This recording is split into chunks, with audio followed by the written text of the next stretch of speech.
Тэмогийн сувагт тавтаа морил. Гэрлээ унтраа чихвчээ зөө. Хэрвээ өдрийн цагаар сонсож байгаа бол нүдэн анихаа мартва. Өмнө нь ийм түүх бичиж байгааг болохоор яаж эхлэхээ сайн мэдэхгүй. Ямар таач өөрт тохиолдсон нэгэн түүхээ хуваалцсан. 2019 онд гэр бүлээрээ Сэлэнг аймгийн төв Сүхбаатар суманд аавын ажлын шаардлагаар нүүж очсон. Нүүж орсон байрны хувьд бол нэлээд удаж байгаа ажилтны байр. Адуугаа тусдаа 3 өрөө.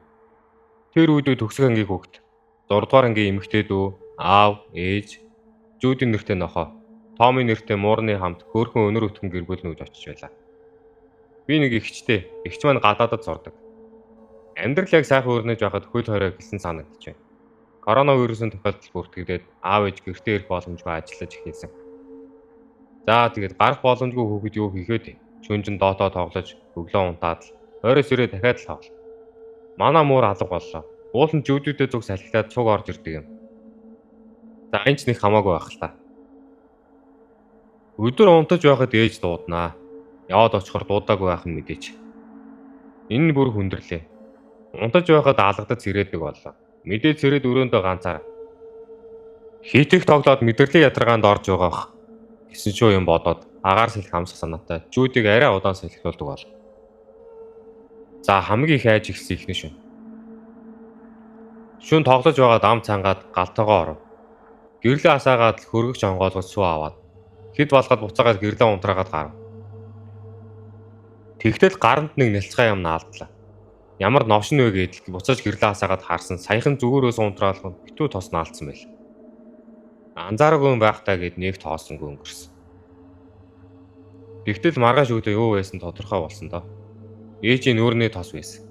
Ээж уурлаад яагаад хүний үнэтэй цайтай ямар ингэж тоглож байгаа юм бэ гэдэл. Мэдээж зүудий чадахгүй болохоор хичнээн өгөөсгсөн ч тэрийг манай дүү түрхсэн болоод л тууссан да. Хэд хоногийн дараа анаач гадаадаас нөгөө 21 хоногийн тусгаарлалтаасаа яллээ. Би сүүлийн үед нэг л газраад байгаагаа ойлгоод тоглоомоо багсахаар шийдээд тэр шүн эрт унтахаар орондоо ороод уцаа орлож байлаа. Миний өрөөний хаалга зарим хэсэг нь шилнэ. Цаана байгаа зүйлс бүрлжиж харагдав. Харин байруулан дотроос гаднаасаа зэрэг дарагдаж онгоодог. Би уг нь зүүдэд дүүгийн баанаар хийж өгсөн л дөө. Даанч гөлөг маань хаалганы хажууд л унтдаг. Харин коридорын хувьд бол хүн алхахаар бид чамд чихарч дуугардаг. Зайтай шатсан шалтай. Тэр шөнө ээж өрөөнөөсөө гарч яван сонсогдов. 0 орох гэж байгаа гэсэн бодолтой. Гэтэл 0 орсонгүй. Шууд наашаа жиглээд ирлээ. Унтаагүй л өнөөгөө өвлөх гэж байгаа гэсэн юм бодож идэл хаалганы гадна зогсоод байруул арлаа. Хаалгач онгол. Хөөрхий зүүдий цочсон байх л та. Сэрээд хаалга руу хараад хөөрхий өөрд нь баймгүй хоолоогоо буцаж гарлаа. Би ч хүмүүс сэрээлээгээд ухасыгээ тэрч аваад тайвшруулдаг. Ээж орж ирсэнгүй. Ер нь тэнд хинч байсангүй. Гөлгөө тэрсэн чихтэй аав ээжийн өрөөнд орвол ээж дүү дуг нойронд. Ямар новшин болоод байна. За анаал байж. Анаал байсан байж таараа гэж өөр дээдхүүлээд том өрөө рүү явбал нөгөө байх стай анаа нь дуг нойрондоо унтж явах юм тэр. Энэ мөчтөл тэрсэндээ. Игчийг угдчиж тэрээгээд та сая хаалга онгойлгосон биз дээ. Та сая сэрүүн байсан биз дээ гэхэд чи юу солиороод байгаа юм бэ? Хэд болж байгаа юм? Явж унтал та гэд халгаасаг.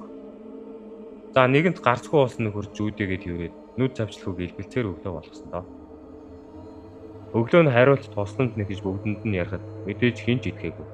Компьютероос л болсон удахгүй галзуурна гээд өглөж гарлаа. Азуулахад гэртээ 62 хоног ирээгүй аав ирлээ. Би бол эсэргээр шөнийн цагаар нүд цавчхаа байсан. Гэрлээ унтрахаач байсан. Юунд орцсондоо удахгүй шараад гэрчрүүнд явах байсан баг. Азар гихэнч муухай юм. Дүүгийн тарих хөдлөөд аавын ажлын газрын охин барихаар ирлээ. Тэр үед нь хаалга би онгоолгож таараад. Гэтэл манай үеийн охин л байлаа. Орж ирлгүй зогсож байснаа. Ихтэй танаад сүү байгаа юу? Гэхэд ээж газ аяран зүү хийгээд л өглөө. Тэгсэн нөгөө төсөн сүүг амандаа болгож байснаа тургаад тэгснийхаа дараа гэртлөө орж ирлээ. Би ч шашин шүтэгнийх шүтгүү талдаа болохоор гайхаад л өнгөрлөө. Тэгээд яг өрөөндөө ороод доотоогоо тоглоё гэж бодоод. Ороо тоглож идэл аав ээж хоёр том өрөөнд намайг дуудлаа. Онлайн тоглоом пауз байдаггүй гэж гэрийнхэн мэддэг байсан болохоор саад болдгоо байсан юм л. Чадахгүй тоглож байна гэхэд аав удахгүй миний хөө хүрээд иргээд л. Тэр үед нь би байдал нэг л биш байгааг анзаараад яваад очлоо. За тэгээд яваад орсон бүгд л тийм эвгүй царайтай. Нөгөө охин ярьж эхлэв. Юуны өмнө 50 байгаараа гэж ихтэйд л манай гэрийн жинхэнэ хар бараан нэрхтээ сүнс өдөртэй газар. Дээр нь чи тэрийг мэдэрсэн байсаараа. Бэлгээнүүд чинь нээгдэж байгаа. Гэх мэтчлэн ярьж эхлэв. За юун буцаж очиж тоглох. Тэр охиноос мэдхийг хүссэн бүхнээ яриулж авлаа. Нөгөөх нь үзэж хардаг охин байж л те. Тэр хэлэхдээ чинийх дөнгөж нээгдэж байгаа. Бас би хаач чадна. Гэхдээ хэр хугацаанд гэдэг таашгүй. Гол нь айж болохгүй. Айвал эднэр чамайг хэмлэнэ. Айхгүй байвал чамайг яахчгүй. Яаж тийм хараад айхгүй байх юм бэ гэхэд эмэгтэй сүнс жоох эвгүй өс өдрөн зэгсээжээд эрэгтэй нь бол зүгээр харагддаг. Гэхдээ танах эмэгтэй л дээ гэж хэлдэг юм да. Азар удалгүй нүүж тэр эмэгтэй найзаа хараагүй дээ. Нүүснийхээ дараа нэг л удаа харсан. Шүн ганцаараа хээр шахуу газраар тэнэж аваад гэртээ ороод унтсан юм. Гинэ тэрэд харсан над дээр уурал үстэй сахалтай дээлтэй өвгөн сууж байхан тэр. Юу вэ бид гээд ойлгохгүй л тэгсэн долоор хураагаа уруулан дээр наагаад. Шш гэхэн тэр. Гайхах балмагдах зэрэгцээд за ямар та чимээгүй байх хэрэгтэй юм байна. Гээд орилохоо болтол баруун тишээ зааж. Дагуудад харсан минь юм уу ихч. Өрөөсөн гар нь толгой дээрээ унжаад орноосоо бараг унах нь гэлээ. Үс нь бол аль дэрт газар шүргчихсэн. Өвгөнч цээжин дээр дарж буусан. Энтэйч би зэрэгцэн дахин нэг удаа сэрлээ. Йоо зүүд үж. Ямар амар зүүд бэ гээд амсгаагаа дарна. Баруун тийш харуул. Эгч минь өнөөх л байрлалаагаар унтчихвол. Эндээс хойш ерөөсөө сүнс өдөр мэдэрсэн юмгүй байж байгаад 5 жил болсон доо. Саяхан метронд унтаж байхад нэг эгч дагс тогс сэргээд балаа авгаавэ гэд муухай харсан чинь өөдөөс нэмсгэлээд л гараад явчихлаа. Тэгээд буудлаа харсан сүлийн бодол. Өө баярлаа гэж хэлэх байтал ямар эвгүй зүтгэл төрүүлч вэ гэж харамсаад хойноос нь хартал. Хажуугийн хоос метро руу ороод нүдэн дээр сарничт юм да. Хүнд хэлэхгүй л бол эвгүй санагдаад газ ихч рүүгээ ярьж байхдаа энийг бичлээ. Та биднийг дэмжих хүсэж байвал лайк болон сабба дараарай. Дорнод аймгийн 19 дэх нэвтрэх газар гүйдэлтэй юу. Саяхан найзуудаараа Пүрүс 20, Пүрүс 30 маркийн 2 машинтай Дорнод аймгийн Бөөрн өрийг зорж үзэхээр явсан юм л да. Очихдоо ч яг бороо шороогүй, шавар шавхаагүй, саад бэрхшээлгүй сайхан л яваад очлаа. 2 хоног амарчхаад хотын зүг жолоо мөшлөө.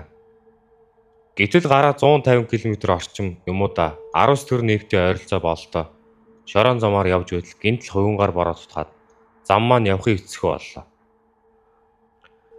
Тэгээд бид нар ч тэндээ хоногдоод маргааш нар гараа жаахан хатгалаар нь хөдлөөгээд заазуу болцоож тохироод майхан саваа бариад хонлоо.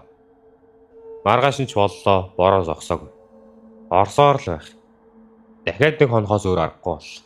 За тэгээ 2 хоног хээр тал газар хоол хүнсээ шавхаж хончхоод хөдөлтөл яаж зам тийм хурдан хатаж амжихад вэ? Нилээн суучилгүй аятайхан явж байсан чинь 16 цагийн орчинд Пүрүс 30 машин маань суучглаа. Пүрүс 20-тэй явж байсан хэд маань сумын төв орж чирэх машин олж ирэхээр төрөөдөд явсан юм. Нөгөө хэдээ хүлээж байх зураа эргэн тойрноо утасныхаа камераар зүүмдэж айл амтан байна уу шалгадал. Тэр тэнд нэг айл. Хажууд нь нэг цагаан машин зогсож байгаа болтой харагдчих. Азар суусан газар сүлжээтэй байсан болохоор нөгөө явсан хэдийнхаа утас руу залгаад уцаа спикер дээр нь тавьж байгаад ярьлаа. Андаа тэнд нэг айл байна. Хилэн би тойр явж тусламж гуугаад ирье.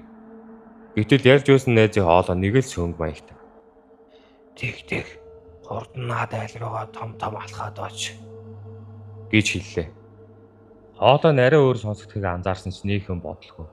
Ок гэж уцаа таслаа. Тэгээд машиндаа гурвыгаа үлдээгээд тээтэй зүг айлын зүг алхлаа. 18 цаг үед л гараад явсан юмдаг. 2 км-ийн цаана байсан юм шиг харагдаад байсан нөгөө гэр машин 2 бараг цаг гар малхад яг л нөгөө барагцаасан байранда. Бид хоёр ч замдаа мадраад нийхэн бодсонгүй явж байгаад зорж байсан дүүрэг артал гинт харагдахаа болцсон. Бид хоёр гайхаад эргээд машин дуугаа артал машин ч шоор сурахгүй болж сүлжээж унсан байна. За ингээд бид хоёрын эвгүүцнээ ойлгоход эргэн тойрноо ажиглалтал. Ойрхон нэг адуу бэлтчихв. Тэгээд ойрхон адуу чи хэний төрөө байгаа байлгүйгээд ойрчтол сүргэн манлаа адуу нь болтоо. Бид хоёр руу дайрдаг юм да. Бид хоёр жум хумгүй буцаж гүйж байгаад эргээд хартал. Нөгөө адуу маань хуурайгаараа газар сэмбичээд байранда наашаа хараад босч байна. Ер нь л ирсэн замаараа буцъя гэд ядаж сүлжээтэй газараа болохоор буцав. Нэгэнд нар жаргаж бүрэнхий болсон. Алхаж байтал гинтхэн урд нилээн цаа 2 бүүдэр машины болоо гэмээр гэрэл асчлаа. Бид хоёр баярлаад манай машины гэрэл байх гээд тийшээ хурдаа алхаж байв. Гинт сүлжээ орж утас суугаад. Автал пүрэс хортой хэдийн явуулсан цагдаа ах. Нилээн санаа зовсоо. Та хоёр хаана вэ? Энэ хавьд ямар ч айл байхгүй. Ийм тал зэлүүд газар хамаагүй байж болтгүй шүү дээ. Ойр авч юу харагдаж байна гэв. Нөгөө харагдаж байгаа хоёр гэрлээ хилтэл. За наад руугаа чиглээд алхаад байна. Бид нар байж магадгүй уцаа битгий тастаараа гэлээ. Гэтэл нөгөө хоёр бөөрхий шаргал гэрэл чинь гинт 3 болоод улам тодроод байрандаа хөдлөв. Гайхаад ахад хэлтэл ах нилээн сандарч байсан бол. Наад чинь биштлээ шүү. Гүйдэл гэдэг чинь байж шүү дээ. Хурдан наанасаа ол. Ээж байв үгүй юу утас тасардагтаа зэрэгцээ өнөх 3 гэрэл. Бид хоёрыг чигдээд ямар ч машин мотоцикл явааргүй овон товонтой газраар асар хурдтай наашаа ойртоод. Бид хоёр сандран чиглэлээсээ хазаад духтааж байгаад эргээд хардал. Ямар ч гэрэл юу ч байхгүй болсон. Өдөөдөлгүй цагдаа ах бид хоёрыг олж ирээд гүйдлийн дайрлахад өртгөө шахаж ийм хээр эзгүй талд ингэж удаан алхаж явах байтугай хонч болтгүй байхад яаж бидрийг хоёр хонсныг гайхан асууж ингээд сэтгэл санаа арай дээрдэж ахтаа сумын төв орж нөгөө хэдтэйгээ уулзтал хамгийн хачирхалтай нь үүдээс та хоёрыг тэр яриад байсан айл руугаа явж хэрэггүй цагдаа та нар руу явуулчихсан гэж байхад яагаад явцсан юм бэ гэдэг байгаа. Юу яриад байгаа юм бэ? Бид нар тавуулаа уцаа спикер дээр нь тавьж байгаа сонсоод хурдан яваад оч гэснийг сонсоод явсан штеп гэдэг. Өөдөөс ямар ч тоглосон шинж байхгүй үнэхээр үнэн мэд хэлж байгааг сонсоод улам гайхаж утгарлаа. Зүлжээний тойлгон өдөрдөж дундуур нь өөр хүн ярьсан уу? Эсвэл одоо бодохны бид хоёр руу дайрсан адуу бид хоёрын хойноос дагаж байсан гүйдэл рүү дайрсан. Сүлжээгүй эсвэл цагдаа ах ирээгүүл бид үдэд яасан ч байх юм бэ? Бүүм. Ах дараа нь бид хэдийг тайвширсан дараа 10 тоног олдохгүй алга болсон тентхийн нэг иргэнийг өчтөрхөн цогцлыг нь олсон гэж байсан. Сая бас мэдээгээр дорнтоос нэг цогцос олдсон гэж байна. Та нар минь ер нь хөдөөхээр явахдаа болгоомжтой яваарай. Одоо бид 9 минут хотод ирсэн ч миний хувьд орой болгон тэр 3 гэрэл нэгдээ айнаад унтах хэрэлнүүд харагдав. Сайн унтаж чадахгүй л. Ямар сайндаа шөнийн 4 цагт энийг бичээ сууж байна. Би минингийн тал эвгүй гэдгийг уншаад нэг явдал санаанд орлоо.